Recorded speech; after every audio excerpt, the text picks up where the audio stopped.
Greetings, I'm Dr. Will Hunter, and I'm presenting on classroom management, specifically the PET approach. It is essential for K-12 educators to infuse culturally responsive practices within their classroom, creating a community of learners that are actively engaged. Before we get to that point, it's essential to establish a foundation, and that foundation is the PET approach: physical classroom, procedures and rules, explicit timing, and transition. With the physical classroom, it's essential for educators to have that vision of how students will be able to interact in an environment that's welcoming.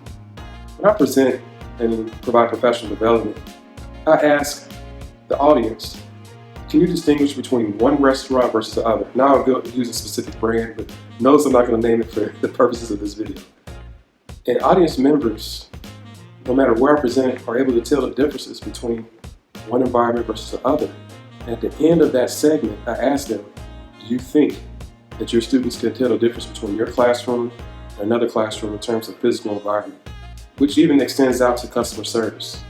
But think about the physical environment, creating a situation where proximity control is used, where the teacher can move around within the classroom and actively supervise students being proactive, not waiting for negative occurrences to take place.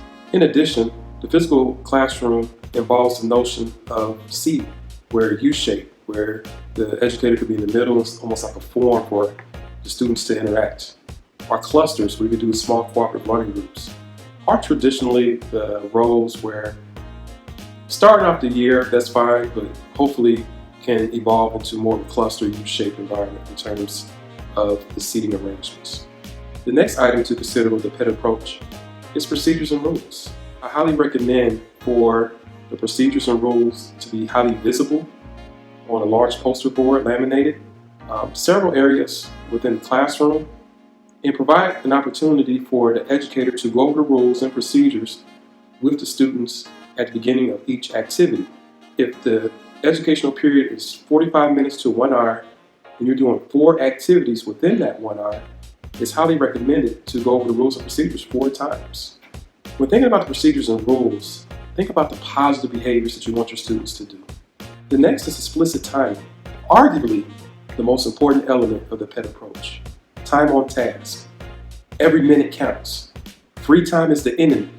And this is where, as an educator, you're an expert and you're determining the content for the students you're working with, hopefully from the lens of differentiated instruction, meeting all learners, auditory, visual, kinesthetic, and really taking thought on the exact time the student spends on an educational activity.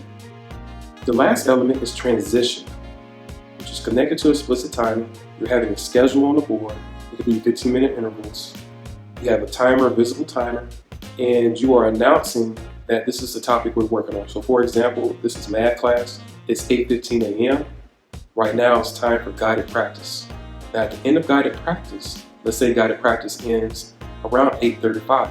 So at 8:34, we'll say in the next 5 to 6 minutes, we will transition to independent practice. With transition, you are providing audio and visual prompts. This is a brief summary of the PET approach.